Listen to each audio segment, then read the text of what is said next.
The Battle of Tora Bora was a military engagement that took place in the cave complex of Tora Bora, Eastern Afghanistan, from December 6 to 17, 2001, during the opening stages of the United States invasion of Afghanistan. It was launched by the United States and its allies with the objective to capture or kill Osama bin Laden, the leader of the militant Al Qaeda. Al Qaeda and bin Laden were suspected of being responsible for the September 11th attacks 3 months prior. The code name for the operation was Jawbreaker. But to understand the history of Jawbreaker, let's go back to the moments after the September 11th attacks. After the attacks on the World Trade Center and the Pentagon, counterterrorism staff reduced in order to evacuate CIA Langley. The Counterterrorism Center obtained passenger lists from the planes that had been turned into weapons that morning. A CTC analyst raced over to the printing plant from which most CIA staff had been evacuated and pointed out the names Khalid al-Mihdhar and Nawaf al-Hazmi, who had been looking for the last few weeks by not just the CIA, but also the FBI. However, the CIA knew about these two men and never notified the FBI or the State Department 16 months prior to the attacks, while they were living inside the United States. This was the first absolute proof that the attacks were an Al Qaeda plot. The Counterterrorism Center had first come across the names in connection with the potential terrorist activity in the winter of 1999-2000. However, this information was never shared, and the CIA was never held responsible for not sharing the information and preventing the attacks. The CIA's planning efforts had put them in a better position to respond after the attacks. As George Tenet, the CIA director, put it, quote, "How could an intelligence community without a strategic plan tell the President of the United States just 4 days after the 9/11 attacks how to attack the Afghan sanctuary and operate against Al Qaeda in 92 countries around the world?" End quote. This was at a war council, a restricted group of the National Security Council, chained by President Bush at Camp David on September 15, 2001. Black was also present. Tenet proposed first to send CIA teams into Afghanistan to collect intelligence and mount covert operations. The teams would act jointly with military special operation units. President Bush later praised the proposal, saying it had been a turning point in his thinking. According to Bob Woodward's Bush at War, he mentions two meetings at which Black was present while implementing this plan with memorable Blackisms. In a September 13th meeting with Bush, Black said, quote, "Now he noted the desire to end and capture Al Qaeda and render them to law enforcement so they could be brought to justice. With regret, however, he had learned that Al Qaeda do not surrender. They do not negotiate. The great martyred Northern Alliance leader Ahmad Shah Massoud had once told Black, 'We've been fighting these guys for years, and I never captured one of these bastards.' The reason was that any time one of their units was overrun, they bunched together and detonated a hand grenade. So the task would be killing Al Qaeda," Black said. "When we're through with them, they will have flies walking across their eyeballs," he said. It was an image of death that left a lasting impression on a number of war cabinet ministers. Black became known in Bush's inner circle as the flies on the eyeballs guy. Black's enthusiasm was infectious. Colin Powell, for one, saw that Bush was tired of the rhetoric. The president wanted to kill somebody, end quote. The CIA geared to take the lead in the attack on Al Qaeda and the Taliban in Afghanistan. The Northern Afghanistan liaison team was led by Gary Schroen, a former CIA field officer who was tasked to head the CIA incursion. He entered the country once more on September 26, 2001. A new branch was added to the CTC Special Operations, or CTCSO. Hank Crumpton, the former head of CTC Operations, was recalled to head it. Black had told him, "Your mission is to find Al Qaeda, engage it, and destroy it.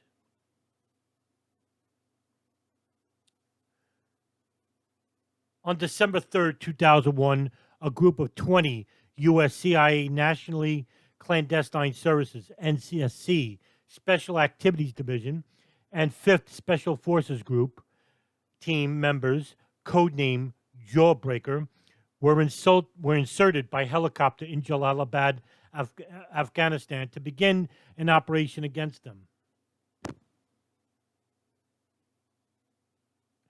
On December 5th, 2001, Afghan Northern Alliance fighters wrested control of the low ground below the mountain caves for al-Qaeda fighters. The Jawbreaker team and SF teams equipped laser designations, called in Air Force bombers to take out targets. Non-stop heavy airstrikes, including laser-guided bombs and missiles, lasted for 72 hours. The al-Qaeda fighters withdrew to higher fortified positions and dug in for the battle.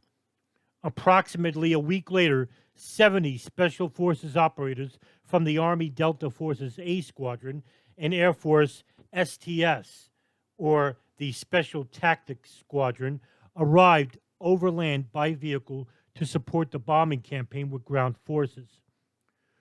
2 British Special Boat Service commandos from M Squadron were embedded with A Squadron Delta, one of whom continued to work for JSOC, albeit in a different capacity. During the hours of darkness, the al-Qaeda fighters would light fires, which would reveal their specific location and aid laser-designated targeting for air-launched weapons. The Afghan Northern Alliance fighters continued a steady advance through the difficult terrain, backed by airstrikes from the U.S. and Special British forces. Facing defeat, al-Qaeda forces negotiated a truce with a local Afghan militia commander to give them time to surrender their weapons. In retrospect, however, some critics believe that the truce was a device to allow important al-Qaeda figures, including Osama bin Laden, to escape. On December 12, 2001, the fighting flared again, possibly initiated by a rearguard buying time for the main forces' escape through the White Mountains in the tribal areas of Pakistan. Tribal forces backed by U.S. Special Operations troops and air support pressed ahead against fortified al-Qaeda positions in caves and bunkers scattered throughout the mountainous region. 12 British SBS commandos and 1 British Royal Signal Specialist from 63 Signal Squadron, now known as 18 Special Regiment, accompanied the U.S. Special Operations Forces in attacking the cave complex at Tora Bora. Special Forces operators of the German KSK took part in the battle as well. They were reportedly responsible for protecting the flanks in the mountains and conducted reconnaissance missions. The U.S. focus increased on Tora Bora. Local tribal militias paid and organized by Special Forces and CIA SAD paramilitary, numbering over 2,000 strong, continued to mask for an attack as heavy bombing continued on suspected al-Qaeda positions. It was reported that U.S. forces found small outposts and a few minor training camps. Journalist Matthew Fournier covered the battle, described being allowed access to see rough bunkers deep in the mountains, which he considered remarkable. On December 17, 2001, the last cave complex had been taken out and the defenders overrun. U.S. forces continued searching the area into January, but did not find any signs of bin Laden or al-Qaeda leadership. Former CIA officer Gary Berntsen led the CIA tasked with locating bin Laden. He said that al-Qaeda detainees had reported that bin Laden escaped into Pakistan via an easterly route to Parachinar. Berntsen believed that bin Laden could have been captured during the battle if the U.S. military had committed more troops in the battle. CIA intelligence had indicated that bin Laden and the al-Qaeda leadership were trapped in the caves early in the battle, and Berntsen had wanted to send less than 1,000 American Army Rangers to eliminate them, which he believed would have ended the war on terror very quickly. However, the request was turned down by the Bush administration, which had argued that the Pakistanis would capture bin Laden if he had attempted to flee into Pakistan. In a 2005 interview, another CIA agent, Gary Schroen, concurred with Berntsen's opinion. Pentagon documents suggested bin Laden had escaped into Tora Bora.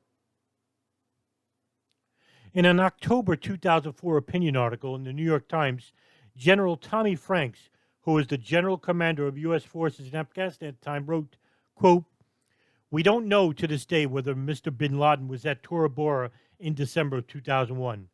Some intelligence sources said he was. Others indicated he was in Pakistan at the time. Tora Bora was teeming with Taliban and al-Qaeda operatives, but bin Laden was never within our grasp." End quote. A former Delta Force commander using the pen name Dalton Fury, who fought at Tora Bora, wrote that bin Laden escaped into Pakistan on or around December 16, 2001. Fury gives three reasons for why he believes bin Laden was able to escape. One, the U.S. mistakenly thought that Pakistan was effectively guarding the border area. Two, NATO allies refused to allow the use of airdropped Gator mines, which might have kept bin Laden and his forces inside the Tora Bora area. Three, over-reliance on native Afghan military forces as the main force deployed against bin Laden and his fighters.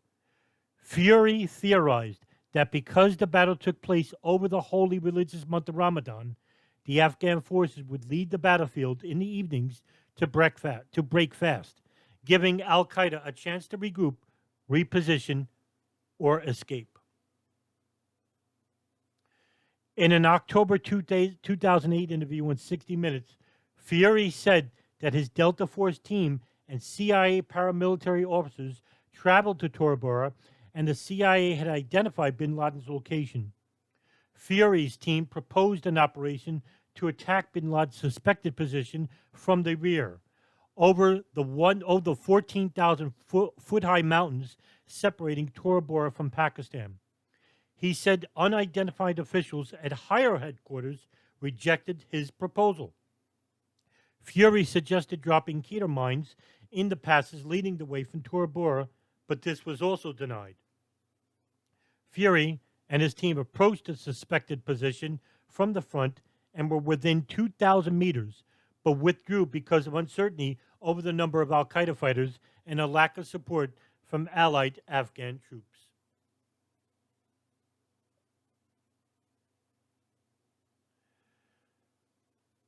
Later, Berntsen would write a book called Jawbreaker.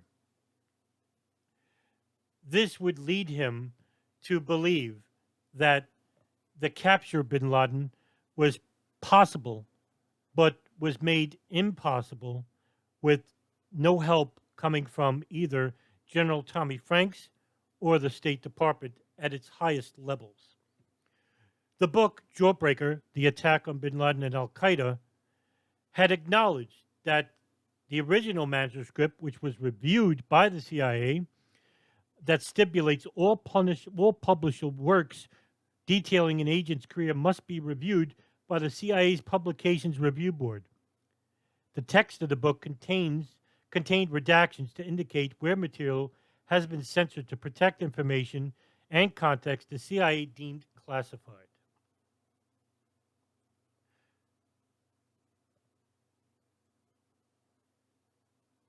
He released his first piece of fiction in August of 2008. The book, entitled Walk-Ins, tells the story of an American CIA case officer dealing with an Iranian defector from the Quds Force.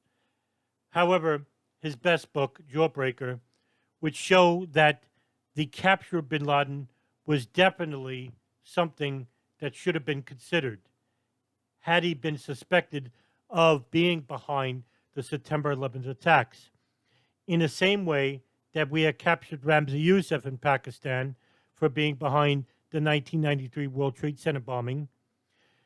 Just in the same way, we have captured Khalid Sheikh Mohammed and Ramzi bin al-Shib and Abu Zubaydah for their involvement in the September 11, 2001 attacks. The question is, why did we not capture Osama bin Laden in Pakistan while he was surrounded in Tora Bora, and while he was surrounded by Special Operation and JSOC in Jalalabad in a safe house? Instead, we assassinated him and threw his body into the Dead Sea. It makes you wonder that if we had brought back bin Laden, would he have contradicted the 9/11 Commission report's final narrative and the FBI's Pent Bomb report? Or would he be involved with September 11th attacks at all, at any capacity? We may never know that answer.